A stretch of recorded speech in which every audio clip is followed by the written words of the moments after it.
Welcome to the UFLI Foundation's Game app. This app connects the UFLI Foundation's by lessons to various games and utilities here. I will show you a quick overview of the app itself and its functionality and the individual games. And I'll show you how they may be used in your classroom and in centers and for differentiation. The app itself here houses 8 games or utilities. This one really isn't a game, but a utility, and gives you the option to choose a set of words to put into any of these games. Up here at the top, above the game itself, you have the option to select words, and that will be used globally for all the games. Go to Select, and then you can go to Words from UFLI Foundations. As just a good habit, you can hit clear list first, because if you've selected things, they just keep adding on and you might not realize that you accidentally checked something as you're scrolling down to the bottom. So hit your clear list, see that it says word list is empty, and then select the lesson that you're on. The app is brilliant in that it knows if you have just a few words, this might not be enough words to fill out a Connect 4 game. The app will randomize the list and duplicate as many as necessary to fill the game. So it's very smart. You just pick your list of words. Don't worry about how many are in it. Just choose your list of words, and you have to hit finish here. Okay, word list is empty, so we're starting over. I want to do 8 and 9. You can check both and include that. And if you'll notice here, you can have the regular words and you can have the hard words included. If you don't want the hard words, you can uncheck that. But there we go. So once you have your word list selected, and I will go back and do a clear list, and I'm going to pick lesson 49 because I know that one is used in all grade levels. Here. You'll see that this one, you have the option to choose it by the various subgroups that are listed in the manual. So you can choose it with all of the digraphs here, or if you want to just work on one, you can do that. Choose your list of words, whatever it is. Let me take that out again, and we're going to choose this whole list, finish it, and it's going to populate all of the games. There we have it. Once we have our list selected, we can go in to any of the games. We'll go through some of these very quickly. The tic-tac-toe, obviously, and you can play this online. X goes first, circle next, X next, circle next. X, I'll let X there. And O goes here and wins, and it says O wins. It would let you keep clicking on it, but it does pop up that says O wins. So this is a very simple tic-tac-toe. And you have options here. So many of the games have settings that you can look at. There is a 3-board mode where you can play a triple tic-tac-toe. Now, this is nice for kids who need a little more strategy, and you play 3 boards at one time. X plays first here, O plays next here, X plays next here, and O. So it makes the game a little longer and involves a little more strategy as you play 3 boards at one time. So this is an online version that you can use to have a little more strategy. If I'm going to play this here, and we're going to keep playing, and it'll tell you, as in with the single board version, the winner, but it puts 27 of the words in here. Okay, there. And every time you hit reset, do you see how it re-randomizes the list? So it's taking the same list, but randomizes it. Okay. That same list of words is in a bingo. And this is an online version of the bingo. And you would just play as someone calls the words, and you can place it wherever it is. There. as someone calls the word. So you still need a word caller for this. So this is a nice game to have in centers where one person does the word calling and the other people mark, or you can take turns with the word calling, or um, I'll show you how to use the word cards for that option. Okay, this is the online roll and read. The words have been put into the game. You can roll it and read the word that's here. I'm reading that one back. And roll it, and I'm reading this one bath. So it marks what you have read, and you roll here online. And again, there's a reset to re-randomize the list. This is the Connect 4, but because we don't want to deal with any issues of copyrighted name, it's called 4 in a row. So this is a small board, but there is a setting of the regular large board size here. And of course, you can make this full screen. There we go. And what you do is you bring your piece over and you say, I want to read this word. You stick it here and it's going to drop down for you. And that was the word, and you better read it correctly. Than. And now the blue person, so this is a two-person game for online, comes and says, I'm going to read this one. If you put it in your first slot, it drops down for you back. And you play and it recognizes the winner. Okay. So going back and forth, it tells you whose turn it is. Bring this back here. I'm going to go ahead and show you this. We're going to get a winner here. Drop it in. Winner here. Drop it in. So when you get 4 in a row, it tells you you won. So please encourage your students to read this last one before they drop it in. Don't wait for it to pop up because it now says red wins. You don't see it popped up here. So please encourage your students to read the word before they drop it in. Okay, so we have a 4 in a row. We have a fast race game, and this game populates the words, and you can play along the board. So roll the dice, and the word pops up. Read the word shock, move 2. 1, 2. In the settings, you have the option for the number of players. I would not suggest playing with more than 3 because you want your kids to get as many opportunities to respond as possible, but there are options here. The other setting here that you'll see is change the theme. Look at this. Is that beautiful? You can change the colors. Okay, so you would roll the dice. It shows you your word. You read it and move the dice. Okay. Smash. And I only got to move 1.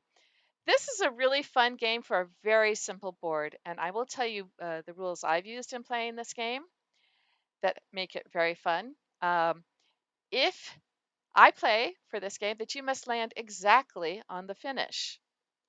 And that if you're here, uh, you might have to roll a few times until you get a word and land with the number of exact uh, spots to move as you need. And the reason for that is that you can get hung up here and go back to start, and someone takes a shortcut, and they're down here, and you've got a player that's stuck back here. It's nice when kids see that they can still have a chance to catch up because the other one is stuck here, uh, waiting till they get the right turn.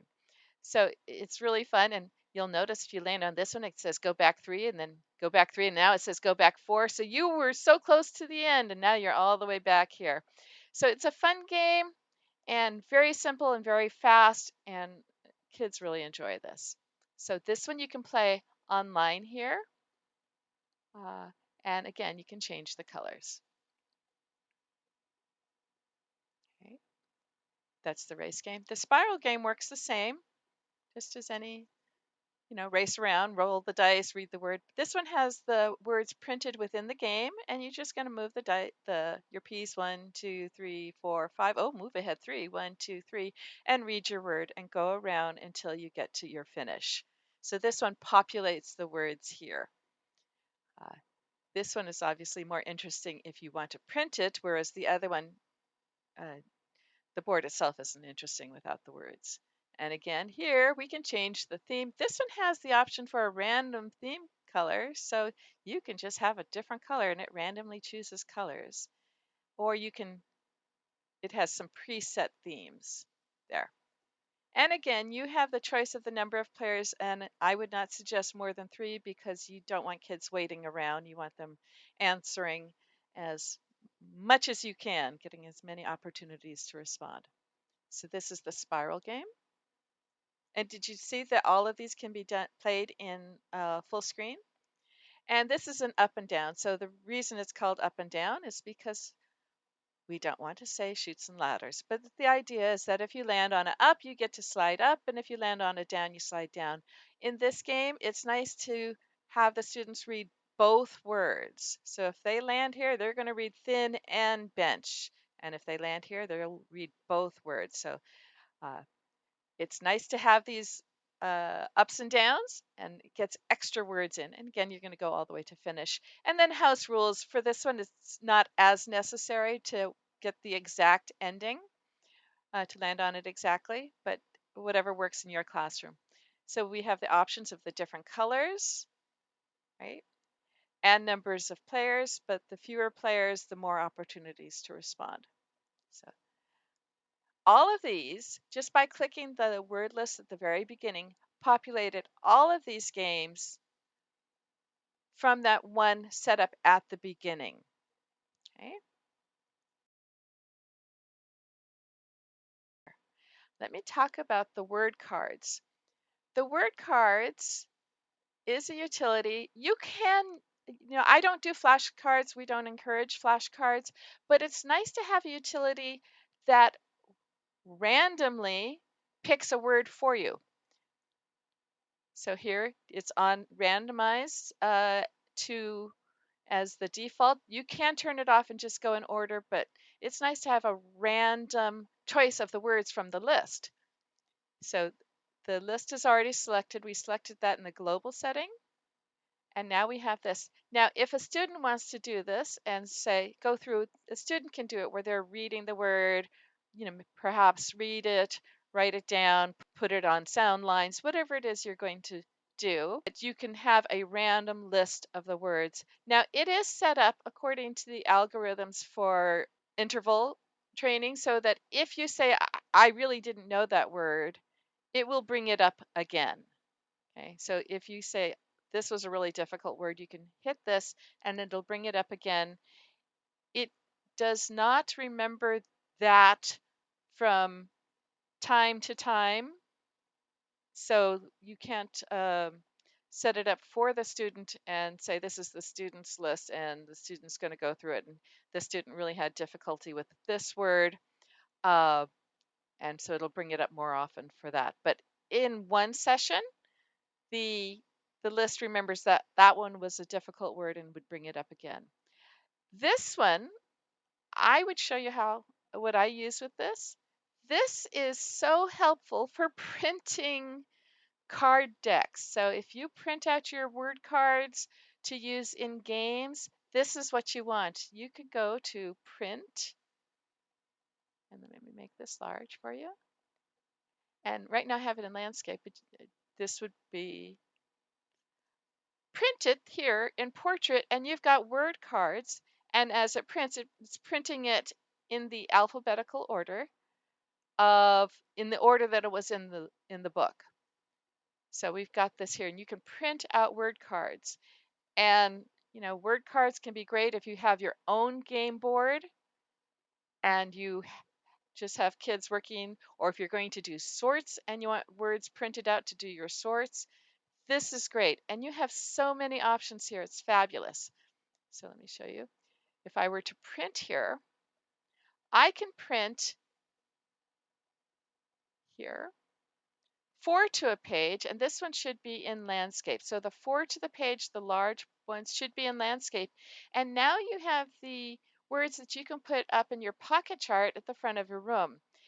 For this, because this is a short word, you would want to go down to More Settings And see how I have it scaled to 200?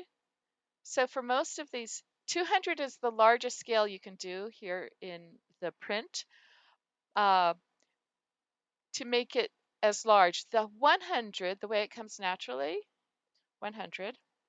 The 100 is smaller than you would want, right? If you're going to do large words, you want it as large as you can get it.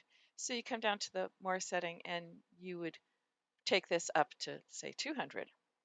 Unless you had really long words like at the end of the book, and you might have to take it up to 150 or 175 to get it to fit on the card. But that would make it so you have word cards that you can put on your pocket charts. So this 4 to a page is the large one. Okay. And you have the option of 8 to a page. I usually go from 4 to 10, or if you just want little ones, show you this, that you know you're chopping up to do for sorts and you're saving on paper. Let me put that in portrait so you can see what it looks like. There. You have 16 to a page. So these are really great for anything you want to print for a word card. This is it, and it gives you all the options that you can print the various sizes. Okay? And again, you would look down at more settings and check your scale. So again, this is at the 200%. Uh, the the 100 would be much smaller than I would want. Okay. The other thing I would do with this word cards utility is I would designate one device as the word caller uh, in a small group. So one device, and you can have the kids rotate and play whether it's the bingo or whether you have them just spell the words. One student has the device, one student reads the word fifth, everyone else has to either, spell it on their paper and then they check. And then, you go on to the next word. And I would have students, maybe read two words and then pass the device, and the next person reads two words and everyone else spells it, and then the next person. Or having students do this as the word caller for the bingo game, where one student reads, everyone else looks for it, marks it, and you can pass one device around to give you the random word to play for your bingo game. This is super helpful for having just a random word generator from that list. Overall, in printing, all of these give you the option to print. The tic-tac-toe, now I find that young students, like the kindergartners, don't understand the strategy of playing three boards, and that's fine. But if you're going to print it, definitely print three boards at once. So you have 27 different words. Now, see, if you can see this, because I had it set up at 200%, it's still trying to remember 200% as I come here. So I'm going to have to change this to landscape and change the scaling back. It's remembering that I had it on 200. So here I'll have to come back and change this to 100. So basically, it's just the word cards that I would scale it up. The rest of them do pretty well at filling the spot that they're in. So you can see that these words fill pretty well, and you can see that smash is longer and it's in a smaller font, so it fills the spot without extending beyond. This is at 100%. Okay. So if you're going to print tic-tac-toe boards, definitely print the 3-board version, even if you don't play that version. If you're printing the bingo games, make this larger so you can see, a bingo game print, you have the choice. If you're playing bingo and everyone has their device, everyone plays on their own board, on their own device. But if you're printing these off for small groups or even your whole class to play, you have the choice of printing 2, 4, 6, 8, 10 random boards. So let's say I've got this. I'm going to print, now take it large so you can see. This one you would want to print in portrait, and it'll print 2 boards to a page, and you would just have to cut in between, and now you would have 5 sheets of paper with 10 random boards. And if you're doing a whole class, you would print 10, and then if you want everyone to still have a unique board, you just come up here, reset the game, it's re-randomized it. You can do the same thing again and print another 10. When you print a roll and read race game or spiral game, there is a slight trick to this. So the roll and read, if I say I'm going to print it, it prints fine from a Mac and it prints fine from an iPad. But if I say I'm going to print this current board, a setting in here that you have to mark. So uh, roll and reads, I generally go to landscape. There, that looks nice. The setting is down here under more settings. You have to have this background graphics checked. If you don't have that, because the dice are graphics, they are images, uh, you have to have this one here checked, background graphics. Otherwise, the dice don't print. So if you're working within these games, automatically check the background graphics check in the more settings so that they'll print properly. Okay. So that's the roll and read. And all of these are designed so that if you print them for your class, they are using minimal ink and grayscale so that you don't get dinged for trying to print color copies. Same thing here with the spiral game. If you don't have the background graphics checked, the little arrows don't show up. So you want to have that checked. And you can print this as well. When you print it, obviously the dice isn't there. You would have your own dice for your students at their centers to play this. Okay, and this one also prints best in landscape. The ability to select words from the various lessons is so powerful. If I come up here and I know I have students that really struggle on the eh, and I want to give them extra practice on it, I would go to my table of contents and say, okay, the short I, a good review would be in 36A. So I'm going to go to 36. And let's say, here's all the short I words, but you know what? I don't want the clusters. Take those out. And now I've just got the CVC and the VCs. In fact, I don't even want the Qs. I'm going to take those out because then it's not really an issue of getting between the and the if I have those Qs in there. So we don't have that with an E. Okay, and then I'll go to 40. I'm going to add these in. And again, I'm going to get rid of these because I just want the CVCs. Let's see if that did it. Is there anything I want to get rid of here? Oh, it alphabetized it already for me. Look at that. All that's in so that figuring out what you want and don't want, just check over it, finish. So now I've selected it and now it tells me now open a game. Okay, I'm going to open a game. I'm going to have my students practice definitely with a 4 in a row because that gets lots and lots of words in front of them. Here we go. We're going to make a large one. And look at that. I have all of those, just the short I and short E words all together here for us to practice with the in a game format. So this can be printed, this can be played as is, but it allows for differentiation. Another one that is very common is when students confuse the SH and CH. And they either conflate them or they say all kinds of things. So I'm going to go to lesson 49. Here we go. And I'm going to get rid of all the CKs. I don't want that. And in fact, I only want the initial position. So I'm just going to get that. But I don't even need the TH because they're good on that. So I'm going to get rid of these. So we're going to put that into a game. There. Now it'll repeat those words enough times to fill the game. So I pick that and I'm going to stick it into a roll and read. Okay, SH and CH. And you can see that it's repeated it enough times to fill the game. And you've got a targeted practice for the students that need it. So that type of differentiation is so easy and so powerful here within this app. One of the other very powerful features of this app is the ability to add a custom word list.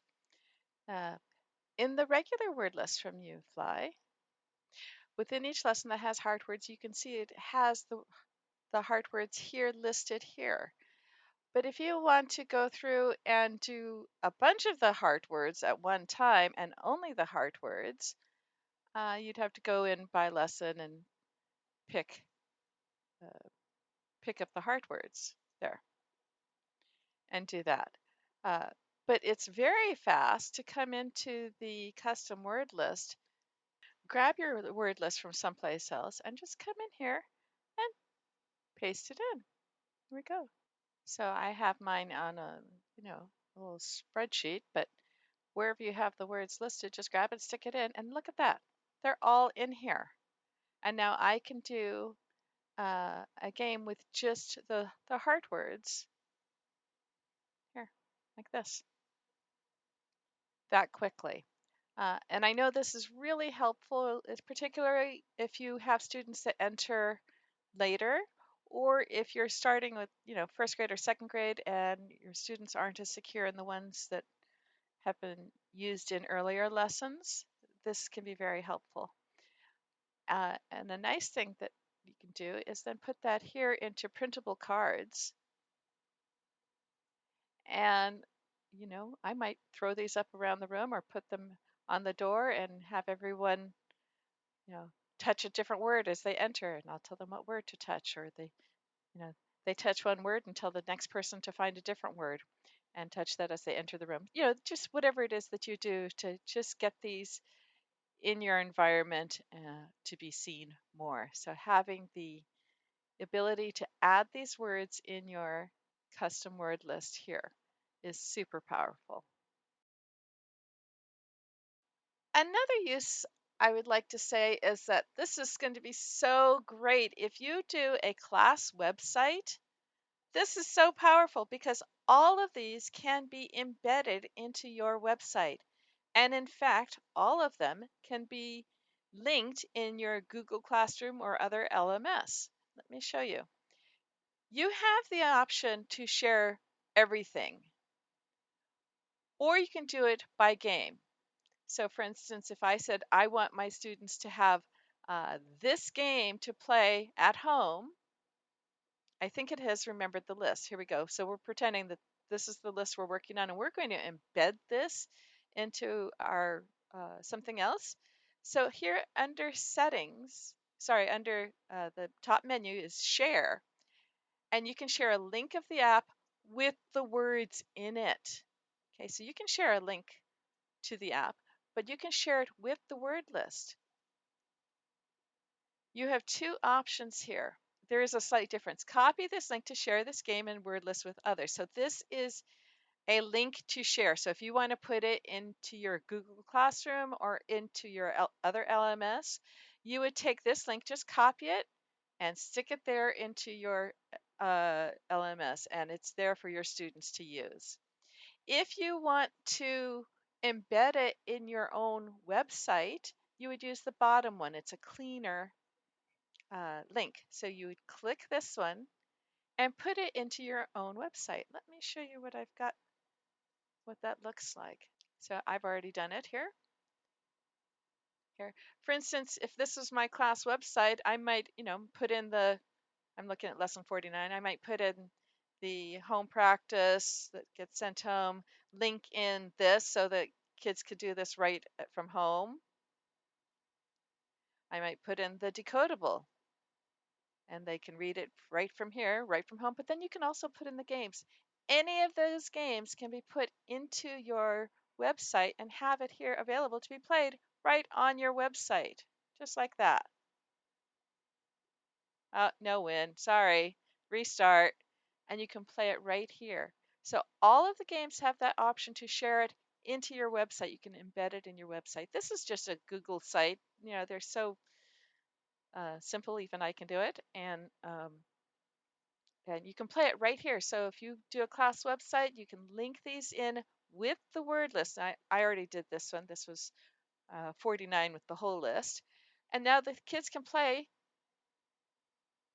on the website at home, and you can send that home and kids have that at home.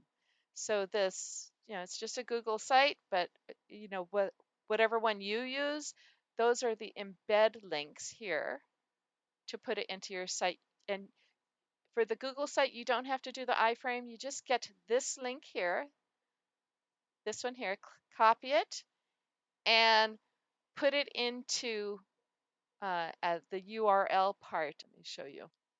For instance, if you're editing a Google site here and you want to put it in, and you would just do that double click and do the embed, and you would put it in this one that says by URL. You don't have to go through the iframe thing. So just the by URL, stick that one in here, that, and insert it.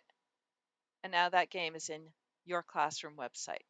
So I hope you'll find that helpful. And if you have any other questions, I'm sure we could get answers to you.